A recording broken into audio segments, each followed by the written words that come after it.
हे पहा, अलमट्टी धरणाची एक आहे लीगल बाजू. त्यांना लवादाप्रमाणे त्या ठिकाणी उंची वाढवायला अधिकार आहे का ह्याबद्दल आम्ही जल आयोगाला पत्र दिलेलं आहे. लवकर त्याच्यावर आम्हाला खुलासा मिळेल. सुप्रीम कोर्टाने सुद्धा त्यांना ही उंची वाढवायला परवानगी दिला असल्यास ते सांगतात. त्याचीसुद्धा माहिती मागितलेली आहे, तीसुद्धा लवकरच आपल्याला मिळेल.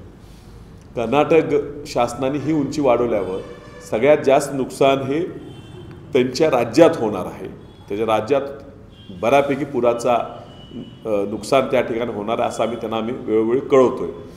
आणि ह्यातून सांगली शहराला पुराचा धोका वाढत असला तर त्याच्यावर तुम्ही काय उपाययोजना केलेल्या आहेत आणि ह्या उपाययोजना केल्याशिवाय मान्यता मिळू नये ह्यासाठी मी जल आयोगाकडे पत्र लिहिलेलं आहे.